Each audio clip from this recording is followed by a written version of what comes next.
दिल्ली, हैदराबाद, बैंगलोर, चेन्नई, मुंबई, ये ऐसी कुछ सिटीज़ है जो कि इंडिया में बहुत ही पॉपुलर और मेट्रोपॉलिटन सिटीज़ है। मतलब यहाँ पर लोग आकर रहने की कोशिश करते हैं बिकॉज यहाँ पर वे ऑफ लिविंग बहुत ही बढ़िया होती है। मतलब इंडिया के 90% लोग ये सोच के मान के चलते कि इन बड़ी सिटीज़ में रहने से उनका जिंदगी अच्छा बन जाएगा, उनको एम्प्लॉयमेंट मिलेगा और वो अच्छी लाइफ जी पाएंगे। इसी वजह से मुंबई में हर साल बहुत सारे लोग आते हैं और इसकी पॉपुलेशन बढ़ती जा रही है क्योंकि हर साल नए नए लोग आकर यहाँ पर रहने की कोशिश कर रहे हैं बिकॉज यहाँ पर way of living is classy, नई है, मॉडर्न है, जो इन लोगों ने कभी देखी नहीं है, वैसी यहाँ पर वे ऑफ लिविंग है। टॉकिंग अबाउट हैदराबाद में, हैदराबाद से खुद बिलोंग करता हूँ मैं, यहाँ पर मतलब बहुत टाइम से रह रहा हूँ और हैदराबाद एक बहुत ही क्लासी प्लेस है। यहाँ पर क्राइम रेट दूसरी सिटीज के मुकाबले बहुत कम है। मगर आज से 3 दिन पहले 27 तारीख को वेडनेसडे के दिन एक बहुत ही भयंकर इंसिडेंट हुआ जिसने मुझे खुद शॉक कर दिया बिकॉज ये मेरी खुद की सिटी में हुआ। तो ये बहुत ही शॉकिंग सा इंसिडेंट था। प्रियंका रेड्डी नाम की लड़की जो कि एक गवर्नमेंट वेटरन थी, तो जिन्हें गवर्नमेंट वेटरन के बारे में नहीं मालूम, तो वो एनिमल्स की डॉक्टर थी, मतलब जानवरों का इलाज किया करती थी और जानवरों के लिए काम किया करती थी। प्रियंका रेड्डी की उम्र 27 साल थी और वो गच्चीबोली जा रही थी। गच्चीबोली एक बहुत ही प्रोमिनेंट प्लेस है हैदराबाद के अंदर। वहां पर ये अपने काम के रिलेटेड जा रही थी, मतलब कोई मेडिकल काम इनको वहां पर पड़ गया था जिसकी वजह से वो वहां पर जा रही थी। 9:20 पे ये बंदी तोंडापुली पोल गेट के पास अपनी गाड़ी पार्क करती है बिकॉज इसे स्कूटी में थी, तो इन्होंने अपनी गाड़ी में पार्क कर दी और वहां से कैब बुक की गच्चीबोली जाने के लिए। उसने अपनी गाड़ी में पार्क कर दी और वहां से कैब बुक की गच्चीबोली जाने के लिए। अब कैब का वो इंतजार करी थी, कैब आ भी गई और गच्चीबोली चली भी गई और वहां से जब गच्चीबोली से वापस रिटर्न आ रही थी 2 घंटे बाद जब वापस रिटर्न आई वो, तब उन्होंने पाया कि उनकी स्कूटी जो 2 व्हीलर के ऊपर वो आई थी वो पंचर हो चुकी है। अब उनकी स्कूटी पंचर हो गई थी और रात का टाइम भी था तो वो परेशान थी कि वो क्या करे। तो उसी टाइम 4 आदमी आते जो कि रियल कल्प्रिट है इस पूरे इंसिडेंट में। उसमें से 2 लॉरी ड्राइवर थे, एक तो मोहम्मद पाशा और एक नवीन, और उनके साथ 2 क्लीनर और 2 हेल्पर भी थे जिनका नाम है केशा वल्लू और एक शिवा नाम का बंदा था, जो कि मतलब ये 4 लोग थे कुल मिला के। 2 तो आपके लॉरी ड्राइवर हो गए और 2 आपके हेल्पर हो गए। तो इन चारों लोगों ने वहां पर इस लड़की के पास गए और उन्होंने कहा कि मैडम आपकी हेल्प करते हैं हम, और इसलिए हेल्प के लिए उनसे पूछा। तो शी वाज लाइक वहां पर बहुत ही रात का टाइम था तो इनको हेल्प की जरूरत भी थी, तो उन्होंने हाँ बोल दिया हेल्प के लिए। बट उसी टाइम पे इस बंदी ने अपनी बहन को कॉल किया, अपने घर पे कॉल लगाया और अपनी घर पे बताया कि मैं यहाँ पर फंसी हुई हूँ और मुझे 4 लोग हेल्प करने के लिए आई है, मेरी स्कूटी पंचर हो चुकी है, अब ये लोग मेरी हेल्प कर रहे हैं बट मुझे डर सा लग रहा है। मगर ये 4 बंदे जो कि हेल्प के नाम पे इस बंदी के पास पहुंचे थे, ये हेल्प करने के लिए नहीं आए थे। चारों के चारों बंदे इस बंदी को लोरी के पीछे लेके जाते हैं, जहाँ पर वहाँ पर बहुत सारी लोरीज खड़ी होती है, उसके पीछे इसको खींच के लेके जाते हैं, वहाँ पर इसका रेप करते हैं और रेप करने के बाद इस बंदी को वहाँ पर गला घोट के मार देते हैं और एक लोरी के अंदर ट्रांसपोर्ट करके एक अलग जगह पर लेके जाते हैं जो कि वहाँ से बहुत दूर था और वहाँ पर जाके इसे कैरोसिन लगा के जला देते हैं।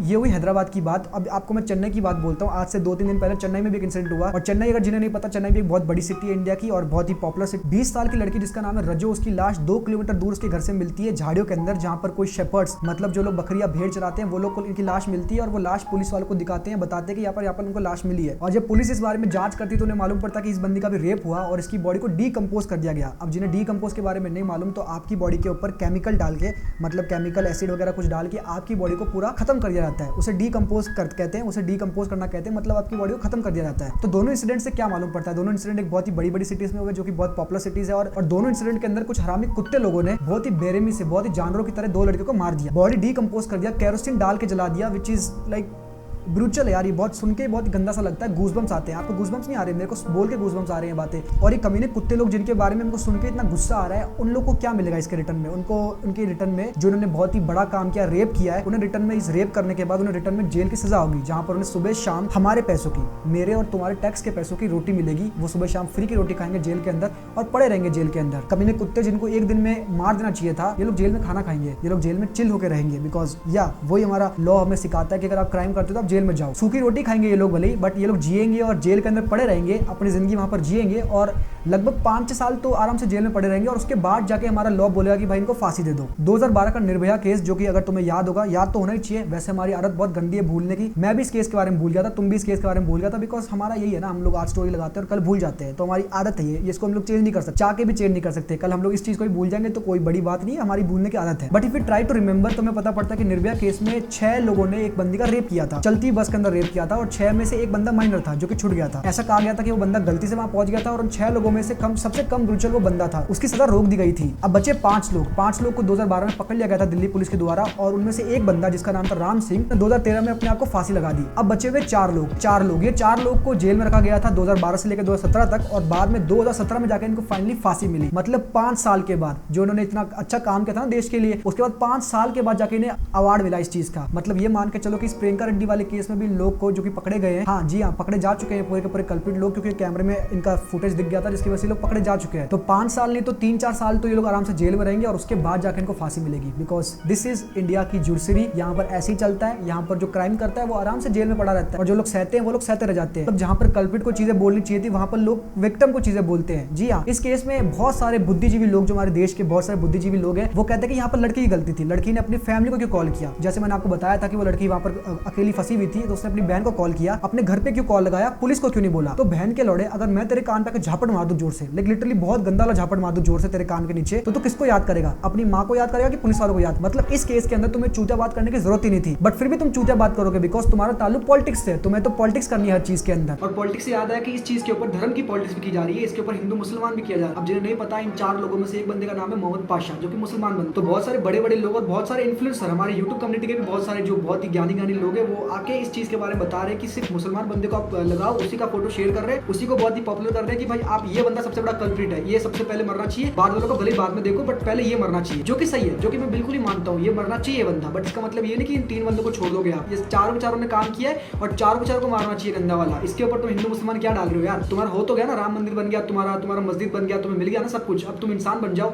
भगवान से क्यों लड़ रहे हो, रेप से लड़ो ना। और एक और अजीब बात है कि चारों लड़कों के अंदर एक लड़का और माइनर है, जिसको मेरे ख्याल से गवर्नमेंट वापस छोड़ देगी। जैसे मैंने आपको पहले बताया था निर्भया केस में एक माइनर लड़का था जिसको छोड़ दिया गया था और वो उसको एनजीओ संभाल रही है और वो अभी अपना आइडेंटिटी चेंज करके पता नहीं कंट्री में किस पार्ट में रह रहा है, किसी को पता नहीं है। क्योंकि अगर दिल्ली के लोगों को मालूम पड़ा तो दिल्ली के लोग उसे जान से मार देंगे, इसलिए एनजीओ उसको प्रोटेक्ट करती है और उसको आइडेंटिटी चेंज करके पूरी कंट्री में पता नहीं कहां घुमा रही है, किसको नहीं पता। अब उससे ये मालूम पड़ता है कि इस केस के अंदर भी एक माइनर को छोड़ दिया जाएगा बिकॉज वो माइनर है। बट एक और चीज जो कि तुम्हें जानना बहुत जरूरी है कि तेलंगाना पुलिस को एक और लाश मिली औरत की, जो कि जली हुई थी कैरोसिन से, सेम टू सेम जैसे यहाँ पर की लाश जलाई गई थी वैसे के वैसे इस औरत को भी जलाया गया था और इस औरत का भी रेप हुआ है। और पुलिस का ये भी मानना है कि इन 4 लोगों ने, जी इन 4 लोगों ने इस लड़की का रेप भी किया। तो अब अगर ये माइनर बच गया ना तो भाई इंडिया से बड़ी चूतिया जुड़सरी किसी भी कंट्री के नहीं। क्योंकि भले ही आप माइनर हो बट इतने माइनर नहीं हो कि आप 2 रेप करोगे और उसके बाद उन दोनों बंदियों को जिंदा जला दोगे। मतलब सोच के कितना अजीब लगता है यार। ये लोग पॉलिटिक्स कर रहे हैं ना, ये धर्म की बातें कर रहे हैं, इस चीज की बातें कर रहे हैं, फैमिली के बारे में बातें कर रहे हैं कि उसको क्यों कॉल कर दिया, पुलिस को क्यों नहीं कॉल किया। अगर तुम्हें इतना ही पॉलिटिक्स करने का शौक है या इतना ही तुम्हें देश के लोगों का फर्क पड़ता है ना तो भाई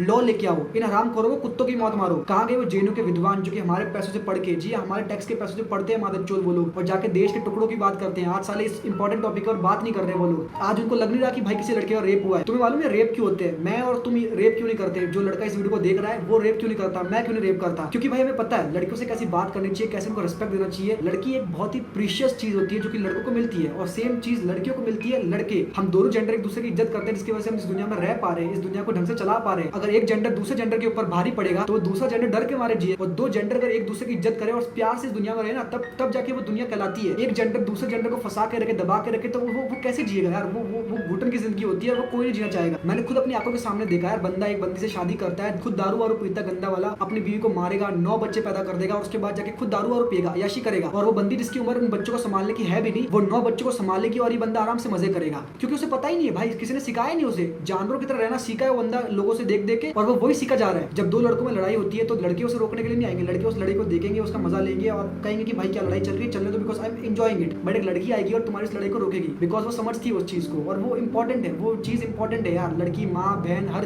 किसी के रूप में आती है। मेरी खुद की कोई बहन नहीं है मगर मेरे चाचा की लड़की है जो कि बहुत ही प्यारी है और वो उनको मैं अपनी बहन मानता हूँ। छोटी छोटी लड़कियां जो कि जिनको मैं अपनी बहन मानता हूँ, और जब कोई लड़का उन्हें कुछ ऐसा बोल भी देता है ना मजे मजे में भी, मैं उसको झापड़ मार देता हूँ बिकॉज मुझे अपनी बहनों से प्यार है। मैं चाहता नहीं कि उनके ऊपर कोई ठेस पहुंचे। तो जैसे मैं अपनी बहनों के बारे में सोचता हूँ, आप भी अपनी बहनों के बारे में सोचते हो, वैसे क्यों नहीं हम लोग सारी लड़कियों के बारे में सोचे। जब ऐसी चीजें हो तो उनके स्टैंड ले कि एक लड़की को सिर्फ उसका भाई या उसका बाप या उसका बॉयफ्रेंड या उसका कोई भी जो उसे जानता हो वो ही नहीं बचाना चाहिए, सिर्फ वही उसके सेफ्टी का रिस्पॉन्सिबल नहीं है, हम लोग भी है यार। मुझे मालूम है कि हम लोग शक्तिमान तो है नहीं कि जब कोई रेप केस हो रहा है तो हम लोग सारे बंदों को घूसे मार के भगा दे, बट इसका मतलब ये नहीं कि हमारे पास पावर नहीं है। हम लोग पुलिस को बुला सकते हैं, हम लोग पब्लिक अटैक कर सकते हैं, कुछ भी कर सकते हैं जिससे कि उस बंदे की जान बच सकती है। बिकॉज तुम्हें करना पड़ेगा। आज अगर तुम हैशटैग और कैंडल्स लगा के छोड़ दोगे इस बात को तो ये बात डूब जाएगी। कितनी बातें डूबी है क्योंकि भाई तुम्हारी बहन जो कि तुम्हारे साथ रहती है, तुम्हें इरिटेट करती है, तुम्हें मतलब तुम्हें सताती है और हेल्प के लिए भी तुमसे पूछती है, जब तुम उसके बारे में सुनोगे कि भाई किसी बंदे ने उसका रेप किया और उसको जला दिया, चिल्स आएगी भाई, चिल्स आएगी तुम्हारे सीने के अंदर। तुम्हें डर लगेगा, तुम्हें गुस्सा आएगा और तुम एक बहुत ही गंदी फीलिंग से गुजर रहे होंगे।